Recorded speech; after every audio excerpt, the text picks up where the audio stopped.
n'ubu tabara abantu mu ibanga nkorera mu ibanga ubu pasiteri nkabukorera ngakorera abantu mu ibanga ngafasha abantu mu ibanga nkunda gukorera mu ibanga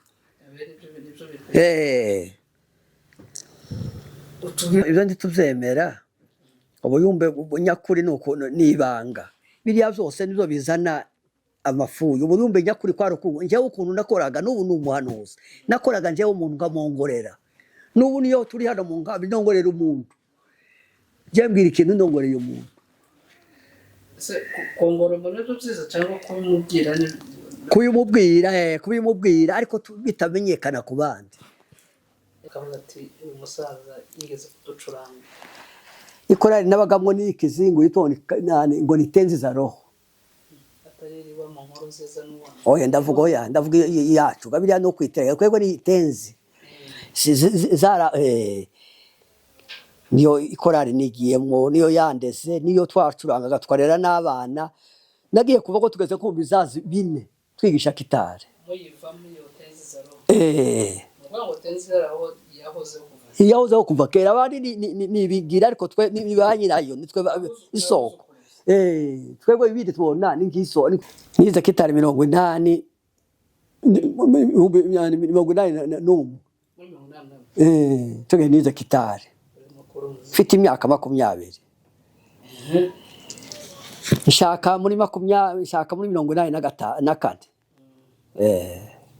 nizimbugamije nobwira ngo kuyobora meza uja kuwa meza ukiri mu ngeso burya biba biteye ubwoba umupasiteri yarakwiye kwirinda akabanza gukira ubwiwe akamenya meza ko ari ikintu kizomushira mu kaga agaha abantu ibintu nawe bwiwe yejejwe kuko umukura jana mbere umupasiteri kwiye kuba wenyine ayigize yuko ari inshuti y'Imana ntacike kumubaraho kugira ngo uzoshana abantu mu ijuru nitwa Gahungu Jonas ndo munyavyura niho namenye ubwenge niho nigiye amashure niho natoye imibereho yanje y'ubusore bwanje uvuye mu mashure bimaze kunanira ja mu by'Imana umuhamagaro wanje nabanje guhamagarwa mu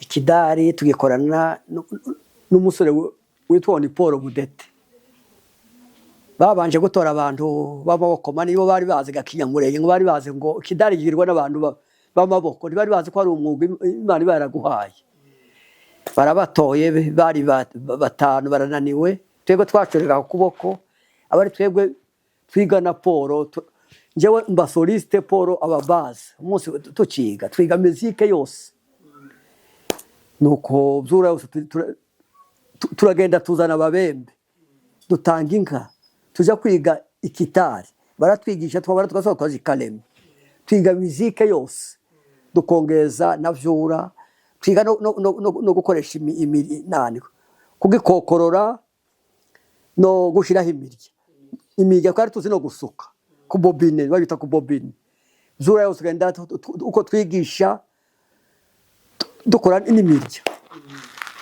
turamenyekana zura turayimenyekanisha nuko abantu b'ifyeri nuko ikidari cyo kwiga twize ngo kwa dogiteri turamenyekana Imana kiduheraga umugisha kiradutunga twigishwa n'abandi kugeza ubwo ibyo byahagaze tuja mu by'Imana ubusore bwanje ukuntu nakoze abandi bakuriye mu kiyumbe baja mu kiyumbe ariko nkazabona bafite nk'amanyanga ariko njewe mpamagarwa Imana mpamagaza Bibiliya ngasoma Bibiliya abari yo nkurikirana ngasenga nje nyine Bibiliya bumuntu nirinda icyaha maisha yanje icyaha ntitwahoza jambo bya Bibiliya bumuntu wa Bibiliya ubusore bwanje nshaka nzimana tubikorana zose n'ikidari ndasa kandi mwarimu wa Sunday school mu ikanisa ry'abantu nk'amaganani bitaga ngo ni kadeza y'ababembe bayitaga ngo ni ikanisa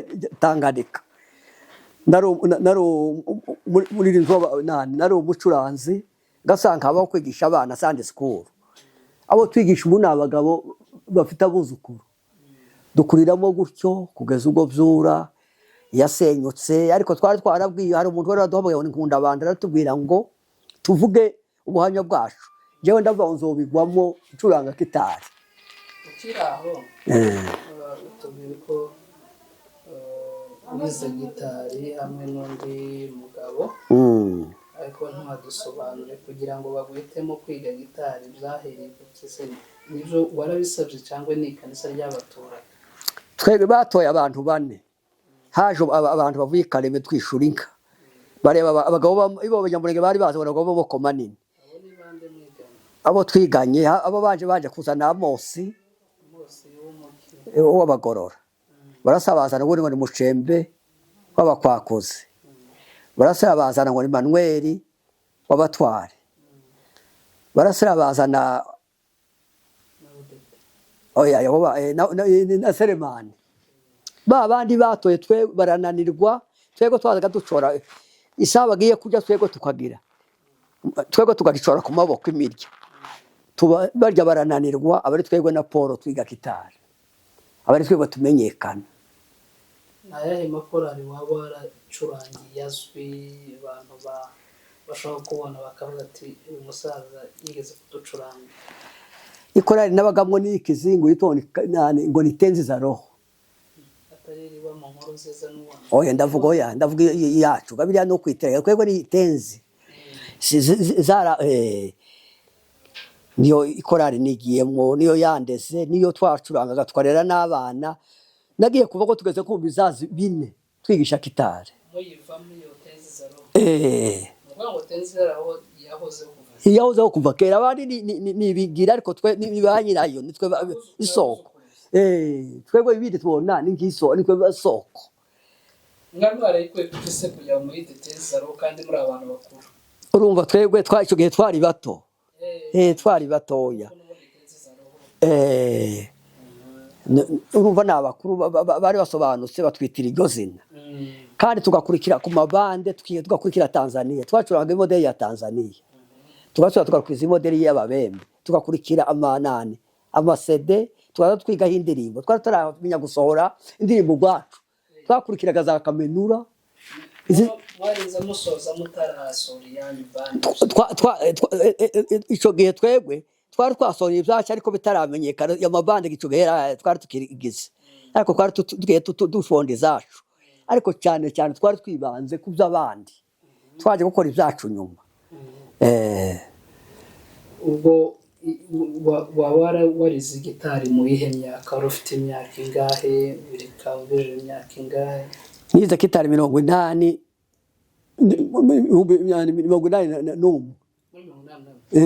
tuge nize gitari mfite imyaka 20. Nshaka muri 84. Nize imbogamizi waba warageze ukiciga gitari, se ntigeze ucika intege kubera ko igoye? Njyewe mu byumweru bitatu kera nageze ikivugisha akompanyema, natangire muri akompanyema kubera nagikundaga, mu byumweru bitatu kera natunze mu rusengero, nacuranze kubera nje nari naragishuriwe, njyewe nk'ikindi Imana yambaye, yari impano yanje, nabanje kukirota. Aho batweberanirwa twebwe, abari twebwe tuvuza mu rusengero, tubibyamamare byura yose, nzi no kukigisha, n'ubu nzi kwigisha muziki. Noneho uzare amanote yose njyewe ndabizi. Okay, turaza kugeraho kugira ngo turebe hari abantu baba bashaka kwiga za gitari, ibyo bashobora kwegera bakabigisha, kandi abantu bize gitari kera baba bazi solo nziza. Ico gihe umaze kumenya gitari, ikorari ya mbere wacurangiye watubwiye ko ari tenzi, niyo wari inzu usoza se ukimo gucuranga? Narabaza ndasanja njya mu mine ahantu mu Gitembe, naho ndacuranga kadeza, dukorana na representant ubagize representant Antoni mu Gitembe, niho nacurangiye naho. Nta mbogamizi wigeze ugira se ngo ugire intambara nk'iz'abacuranzi benshi bakunda kugira za mu kanisa, ngo babe bakurwanya mu ikanisa kubera ko ese ico gihe mwarahimbwaga cyangwa wacurangaga? guhembwa kwacu ntitwahembwaga, guhembwa kwacu kwari uguhembwa twagiye kwigisha abakeneye ko tubigisha, kuko yari umwuga twari twarize, nibo baduhembaga, ariko mu ikaza nta kuduhemba. wakwigisha bakaguha ikimasa? Twaruboya, twarumvikanaga bakaduha amahene, ibitungwa. Nizihe waba warakoyemo ikintu kingana iki se mu kwigisha? Ikintu nakuyemo byatumye ngo ndasanda hava njya ku ndondo z'Ubuvira kwigisha za Kumugeti, ndasanda hava kandi njya ku Nane, twigeze no gucuranga Kumugeti ya Benezeri yo ku Ndondo, bakoranye bose umushavu za solo nje mvuga bazi, ndari narize imyuga yose ncuranga gitari. Ico gihe urwo bazaga bavuga ngo se ico kintu wakize gute? Intabara zari giye kubera yuko ndari narize umwuga abenshi badakunda, solo irakomeye, irakomeye kandi twari twarize ibindi tokora amakente kuzo imigi kosa no hawumanyura ugafatikanya imigi itanu icyarimwe. Muri gitari niho twari tugeze. ubutaha tuzazana gitari, dufite ubutaha tuzazana gitari turebe ko werekera abantu.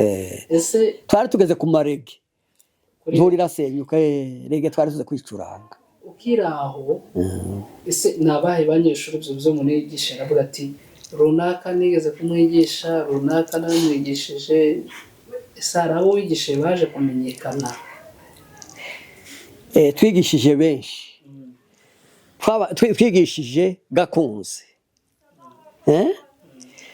twigisha uwundi ngo reba abandi bantu, urumva twigishije abantu sinobo kwibuka, n'abantu nikizaje cyaragiraga, nigishije abantu borenga nka 20 kandi mu myaka itandukanye. No kuvuga ngo ikizaje cyaragiraga njyewe, abandi bakagira ariko njyewe koma kubivuza n'igihe nahunze njyewe naragihunganye, abandi bafite ababunda njyewe nakigaranye Ibuvira mu Munyamurenge wahunganye Kitari, abandi bahungana ibindi njyewe mwana Kitari. Hanyuma umaze kuva muri ubwo buzima bwo gucuranga, uyu munsi ndangura pasiteri. Njyewe nigiye nize Bibiliya, nkunda abantu wandikisha Bibiliya, nkunda abantu uyu nguyu pasiteri. Ibi ngibi byo kumara amezi ngatwe twize imyaka 2 twari oya yahangaye Kagari, muri zo nagize seminari turayirangiza, ariko turasa aha niho nafatiye icyete. Twari kumwe na Gashamura n'abandi b'Igikondo n'abandi bakongomani, nibo twasohoreye rimwe kuba ngo dusohore kuko dufate ibyete bya D6 kuri theology. Niho bansengeye iho, kubera yuko ndanojwe na nkunda abantu tibasengeye ngo pasiteri, baravuze ngo Revera Jonas, ariko ibyo ndashatse kubivuga, basengeye abareperezida kuko nari ntungwe na nkunda abantu, bo baravuze ngo dusengeye Revera Jonas. Muri Revera sinashatse kubamamaza, ariko umunsi bansengera ndangije theology niryo zina bakoresheje, turangije ntitwabyitayeho cyane. Ariko Bibiliya yose umuntu niyo yigisha imbanizi, niyo nicecekera, ariko nta kintu ntabazi muri Bibiliya. Ese wowe ntabwo wigeze ushaka gufungura ikanisa kuko wari umaze gusengera? Muri Sayoni barambwiye inshuro zingahe nasengeye, ngira impano yo gusengera abarwayi Gitwaza. Nasengeye umuntu niwe wari ushinzwe ibyo kugira gutuma abantu ngo baje abantu bigahanga dukorane n'ubundi. Jewe ndabyanga, naga kuvuga ngo sinkora urugo ruri mu nkambi, ndasabagurwa na bene wacu, nanga gukora, ndavuga ngo jewe sinzokora nkiri mu nkambi. Ndasura mpamagarwa n'ubundi mupasiteri gusohoza ushaka ngo amenyekanishe cy'ubwoko, ansengere ku mugaragaro, koreko Imana irambuza ndabyihorera. Ariko ubu ngubu nkeneye kuzobikora, naragiye mu isi yanje mpaye ndya neza, atari kuba udufaranga tugusabiriza. Waragiye nko mu mahanga, nico gihe wifuza kuba?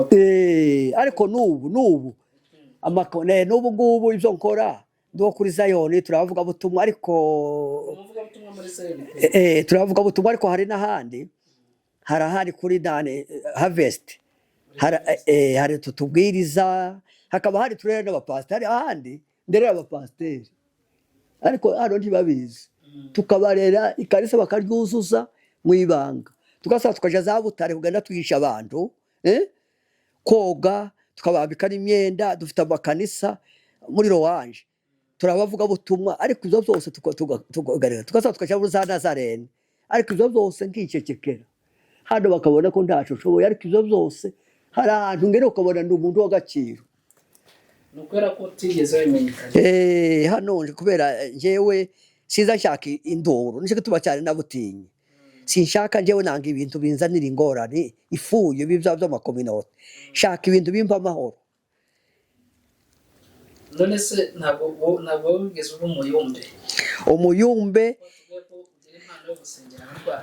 ubuyumbe nabo baye tuvuye muri Vyora twagiye ahantu mu Gitembe. Ubuyumbe tubuja ngo ubuyumbe bukorana ikarisa, ubuyumbe bwarezwe kuko nari narize Bibiliya. Ubuyumbe dukorana turi abantu babiri, jewe na Ngoga, turasura duforma kandi kagurupe, ariko twebwe ico gihe cyacu amahanuzi yacu yari ibanga. Ikimana nje gitumye ubuyumbe bwacu bwari bwararamvye, Imana yatubwira tugaceceka, yari yaratubwiye ko tuzogira akanwa, twari tuzi yuko kusakuza bitera gusenya umuhana. Twebwe ubuyumbe bwacu kwari gukora ducecetse, tugahanura ducecetse. Ngeretse umunsi Imana yanje ariye niho navuga mu bantu, kavuga mu bantu, ariko hakaba ari igihe tugenda tuvuga ubutumwa indono zose zayuhereza Rurambo, tugahuruka indono z'Ibuvira n'iyindi mpano nagiraga. Twagendaga dusengera ingumba k'umuntu wabyaye abana b'abakobwa, tugahindura twebwe dukeneye, jewe Imana imaze kunyiyereka, tugasenga ngo Imana ihindure, dukeneye abahungu. Ico gico ni ikintu nakoresheje kenshi, sengera ingumba ziraka, ariko ibyo byose hano ntibabizi, ariko mfite amakanisa ngo bogeramwo bavuga mugahumirwa, ariko hano arisheshekeye nifatira akanwa kanje kuko ibyo hano byasa naho byarancanze. Urakoze cyane kumeza kuganiriza, tubwiye amateka, uburyo winjiye mu murimo n'imirimo wagiye ukora. Umaze kugera hano mu Rwanda tuvuge ko wigishijwe na Pasiteri Nkundabantu Theologie, ariko ubona abandi iyo bashoje baba bavuga butumwa bagakurikirana ivugabutumwa bagashaka abapasiteri, wowe iryo fuwe ry'umurimo ukora umuntu ntigeze urigira. None se urateganya kuzaba pasiteri ariko wageze hanze? Urumva kuva umunsi kuko Imana ntizikinishwa, kuva umunsi basengera jewe umaze ko ndiwe kuko Imana ndikina. Umunsi bavuga ngo Revera Jonas n'ubu Zayoni bagita ngo pasiteri, aho ngiye hose pasiteri. N'ubu ngubu tuvuga usibye abantu gitwaza tubira ngo cyato Yohana wapfa vuba ngo nuko yazaga avuga uhanuza adakoresha ubwenge. Nza kubireka n'ubu iyo bije ngira umuntu ku giti cyanje tigwashize n'ubu burahari, ariko ndongorera umuntu ku giti cyanje ntiriwe nsakuza. Romba nabyo bifite gusenga no kugira impano yo guhanura, biba bisaba kuba ukorana n'ubwenge n'umwuka Imana ikakwishurira. Turimo kugera ku musozo, wagira inama abantu bakiri batoya binjiye mu murimo w'Imana mu Kiyumbe, abapasiteri bakiri bato, ni iyihe nama watanga nk'umubyeyi kugira ngo nabo bayigireho? Ubupasiteri gituma cyane nabutinye gukoresha ni ijambo bazatubwira ngo uzobazwa imitima y'ababa. Nico cyane natinye kubazwa imitima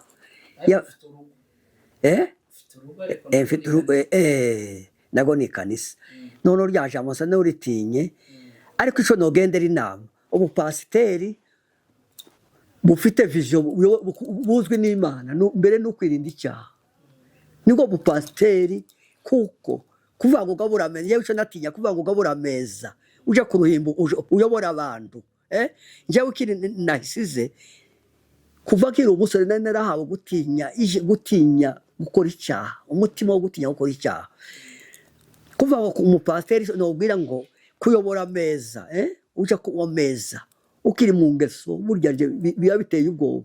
umupasiteri yari akwiye kwirinda akabanza gukira ubwiwe akamenya ameza ko ari ikintu kizomushyira mu kaga agaha abantu ibintu nawe wiwe yejejwe kuko umukuru ajana mbere umupasiteri akwiye kuba wenyine yigize yuko ari inshuti y'Imana ntaco kimubaraho kugira ngo uzojane abantu mu ijuru ubupasiteri je nkibwira ni ikintu gikomeye bakwiye kwirinda kandi umuntu aho kuba ngo witware neza akwiye kukireka aho kuba ngo nyobya abantu ejo bizobwire ikintu cyakunaniye reka ikiza bikore neza bikunaniye umuzungu we yananiwe ikintu arareka kuko ijisho ry'Imana nigeze kubona igihe kimwe ijisho ry'Imana mu kirere parabona abantu rindeba ikintu gikunaniye urakireka kugira ngo kitazoguta mu kaga ijisho nogira abantu n'abahanuzi abayumbe no twebwe cyatujye kugira ibanga mu buhanuzi kuko iyo mutagize ibanga cyakiyumbe kirasenyuka bikaba byo guteranya wa mwuka kandi umwuka w'Imana akavurungano no kuvuga ngo ubuyumbe umukristo buzoramo cyane n'ikiyumbe cyiza no kubanza kwiyubaka ubwawe udashangwa abantu menyekana iyo wakeneye Imana izi kumenyekanisha igituma abantu benshi bagwa nugira ngo bamenyekane ariko ibanga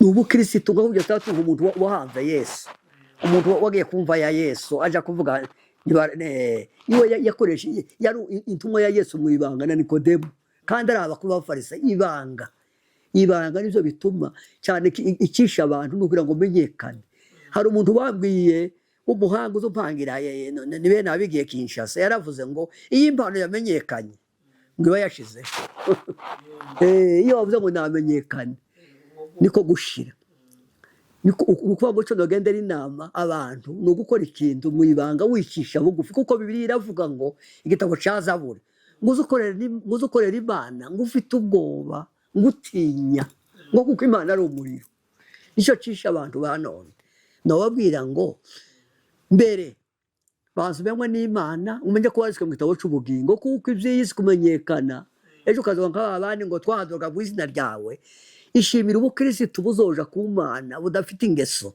umenywe n'Imana aho kurutwa n'abantu kuko Imana igukuza nyuma ariko abantu benshi gituma bagwa mu kaga uko barishimira kumenyekana kandi kumenyekana nibwo rupfu banzu umenyekane ku Mana ukorere mu ibanga ubone Imana ibone kugushira hejuru murakoze cyane turabashimiye hari twatuzezanye gitari none ubuko n'abantu n'abashaka kubukoresha mu ndirimbo icuranga ndango babukishobora nigeze no kuza ncuranga no mu rusengero zizaho kovu na mbigize cyane nguko uvuza senteho kwinjiza utundi ho jewe niyo ntokwirwa n'indirimbo ndi umuhanga wo kuzamenya igihe nise deuxième troisième kuza nyiza gutuntu niyo nubu takivyitaho maze igihe kirekire ariko kwinjiza utuntu wavuza solo gukurikira muri nani ibyo byo biroro asante cyane Imana ikomeze ikurinde muze samurakoze sawa